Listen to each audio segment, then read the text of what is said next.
the show, and I wouldn't be in the show if it wasn't for Mom, of course.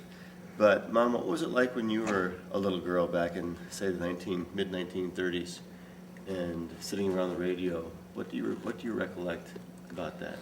As I think about it, I think our first radio was a battery-operated radio because we didn't have electricity. We didn't have electricity until about 1940.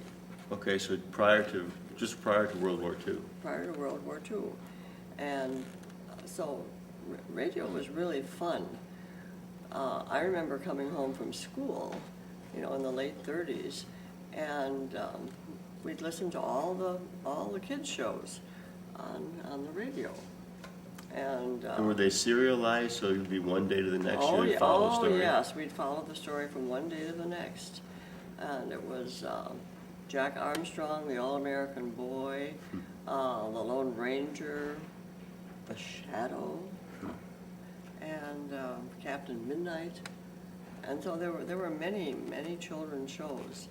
And I think most of them were continued from one day to the next, probably. And Saturday mornings were wonderful on radio because there were children's shows then. But it was only something to listen to. It wasn't something to watch. I think that the sounds on the radio, when I think about what they had to do to really make your imagination know what was going on, it was just amazing.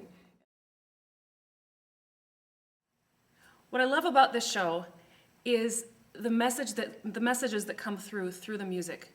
Radio in the 30s and the 40s was the only kind of media available to people. They didn't have television, or if they did, it was the very early television. They didn't have internet. They didn't have oodles and oodles of magazines to get information from.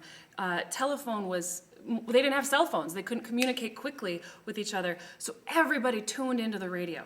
They got their news from the radio. They got whatever the big top hits of the music era were. They got that from the radio. They got stories. They got the old-fashioned talk radio shows on that, as well as the radio theater of the air. And what really has struck me with the songs in this show is how much they tied into what was going on in our country. Because I feel it's really important to recognize that the character we don't see in this stage that's not given a name is the war. It's World War II. And that played such a huge role in music of the time. Many of the songs in this show are reflections of what's going on in our country. It opens with, "I've Got a Gal in Kalamazoo." When this guy gets back from the war, he's got this gal waiting for him in Michigan from Kalamazoo. You've got Boogie Woogie Bugle Boy singing about a young guy who's an amazing bugle player who goes off to war, and he gets to blow his bugle in that song. And then the show ends with, "I'll be seeing you. I'll be seeing you again. No matter what happens, I'll be seeing you again," which I just think is such an important reflection of the sentiments of our country and our nation at that time. People were not divided about war. Everyone agreed, we're going to war and we need to support our troops. And they did their bit. Maybe they wrote music. Maybe they made a victory garden. Maybe they knitted for victory, which I have a lot of fun with because that's what my character gets to do in the show. I think all those things tie into what was going on in our nation during this time period, and it's reflected through these songs. And that's what's really endearing to me about the music of this show, how that ties all of it together. Surrounding our central character, Biff Baker, we are given a sense of patriotism and nationalism, as Biff is a second lieutenant going off to fight in World War II the day after this broadcast. And so its relevance is captured in the fact that everyone on stage, particularly the men in the play, are supporting this young man who is about to go to war. And it gives us a sense of this support for our troops who are protecting and serving us in uniform and our freedom, and without any political affiliation or political indifference, we can wholeheartedly support our nation and the men who are fighting for our nation. A lot of boys from the Midwest were recruited and enlisted into the armed services during World War II, especially the flyboys, because of their special skill of being able to, from wing shooting, being able to lead the duck or the goose very naturally and kill the duck or goose, they could also point their plane in the right direction and lead the opponent's plane in order to shoot the opponent down. And that was discovered very early on in World War II, that these Midwest farm boys had this special skill.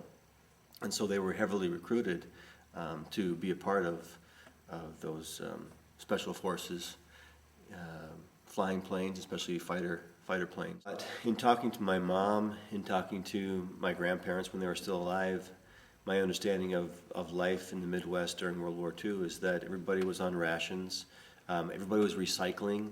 A local historian, Don Ward, talks about how the space that we're in right now, as a matter of fact, in between the White Front Cafe, the old White Front Cafe on my left, and to my right being the St. Main Theater, this had been burned down prior, not on purpose, of course, but it had been burned down prior to World War II. So late 30s, I think there was a fire here, right here where we're sitting right now. And Don Ward gave me a picture of this burned down building site full of scrap metal. And it was, the caption below is, "Scrap metal for the war effort." And people just went out in their pastures and they went to their sheds and they found whatever old metal that they weren't using, or old implements that they weren't using, old plows, old rakes, all kinds of things that they may have had from the horse days, and they brought it in and it was heaped up. I mean, it was almost taller than the White Front Cafe, which is now the Vintage Restaurant next door. But especially in that day and in that era, to think about all the great crooners that were on the radio basically every week. And to think of my mom and her friends, and Orv and Marie and their friends, and all of our older patrons who huddled around the radio as the prime in-home entertainment source. It's pretty neat. So I think it had a huge impact. I mean, when we start to sing some of these songs, there will be people in the audience who will start to mouth the words and maybe even sing along, and that's pretty cool to me.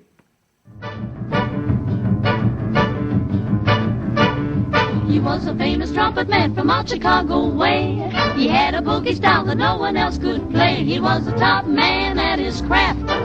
But then his number came up and he was gone with the draft. He's in the army now, a blowin' reveille. He's the boogie woogie bugle boy of Company B.